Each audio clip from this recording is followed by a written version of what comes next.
Greetings, people of YouTube, Facebook, Twitter, or wherever you happen to be watching this from. Jason Bodine coming to you again here from Gadsden, Alabama, and welcome to Volume 2 of my pandemic boredom videos. As you can see, I am outside right now, but I am in my own yard, and I'm not going anywhere. There's nobody in 6 feet of me, and I wanted to come out here and enjoy my roses and my peach tree and everything else in the yard. Now, none of this is scripted, so I figured we'd start by talking about the plants and maybe show them to you and move on from there. And if you like this video, please be sure to hit like and maybe even subscribe here in YouTube and let me know what you think, and let me know what other kinds of things you'd like me to make videos about. Okay, so we're going to start with a quick little tour of my garden. This is our peach tree. Interesting story about this little tree. Several years ago, my mother and I went to trade day. She bought about 5 of these, and nobody ever got around to planting them, and 4 of them died. This one, however, managed to break its roots out and live on condensation coming from the air conditioner. So I figured it deserved a shot, and I planted it, and now look at it. See all those peaches on there? Last time I counted, there were about 25 of them. Now, this is one of my roses, and yes, and as you can see from all of these, they do need to be weeded, and they will be as soon as this yard dries up a little bit. We did used to be, this neighborhood that is, used to be on a lake bed, and we have very few trees in this yard, so water tends to stay. But anyway, I don't remember the names of half of these varieties, but I think this one is an iceberg. It's a pretty little rose, a white one, and this one, I think this one was gold medal. It doesn't have any flowers on it yet, but it is a yellow rose. Now we're coming up on my Mr. Lincoln red rose. I love this rose. Y'all have seen some pictures of it on Facebook when it blooms. It has big, beautiful red blooms.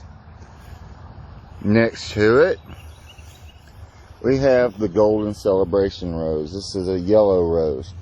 Now, I don't know if you can see it very well, but there are some blooms starting to grow on it. This one is another white rose. I can't remember the name of it, but it's already got some blooms on it. This one was the first one of the season's bloom. This one is my Twilight Zone. It's a purple rose. As you can see, the bloom's already faded and the petals have started falling off, but more will grow eventually. This one I can't remember the name of right offhand, but this one is an orange rose, and you can probably see right there it does have some blooms starting to grow.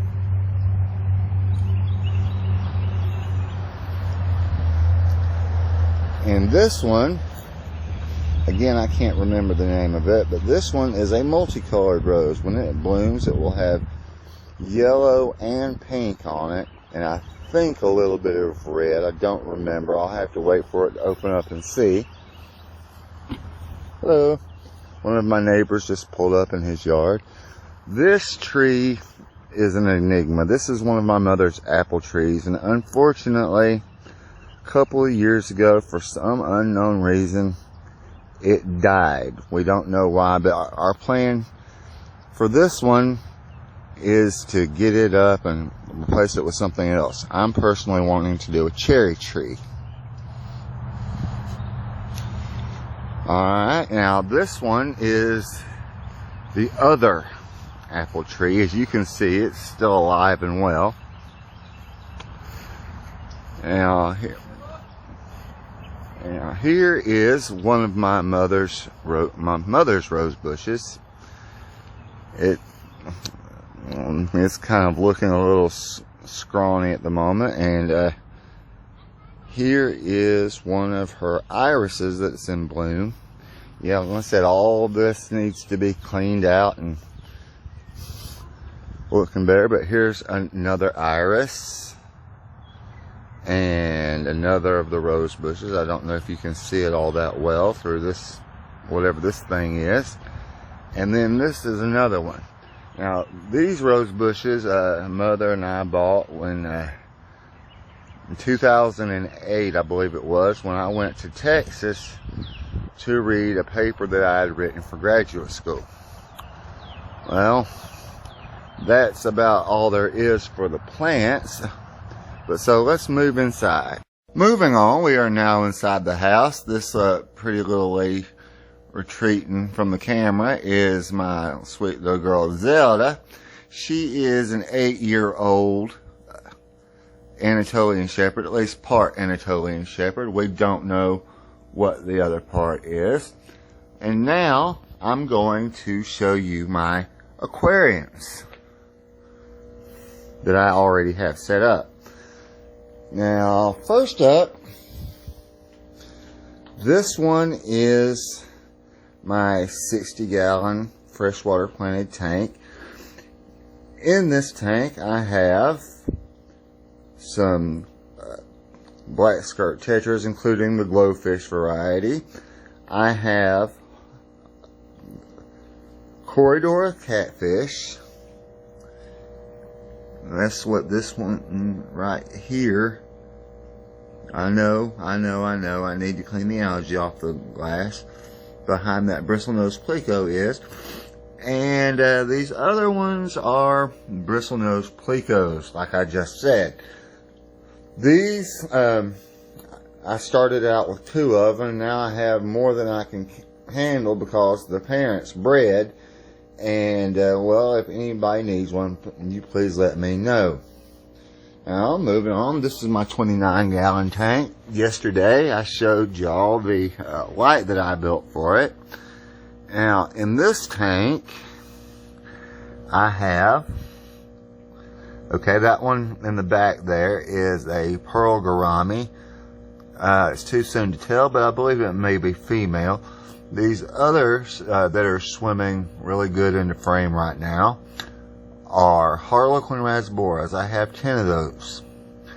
Now, this fish and this fish that are on the glass, there you are bristlenose plicos. These are 2 of the babies from the other tank, and these are the only fish in the tank that are not from Asia.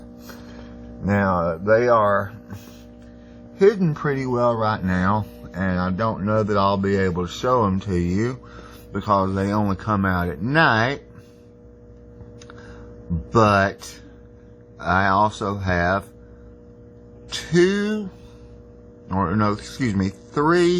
black coolie loaches and 4 of the banded variety.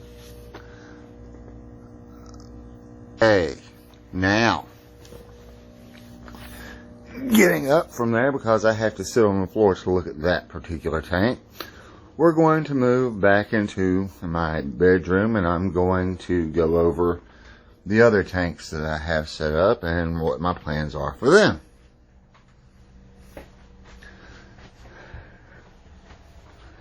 Here we go. Okay. Now, this one I showed y'all yesterday. It's the 17-gallon case he gave me.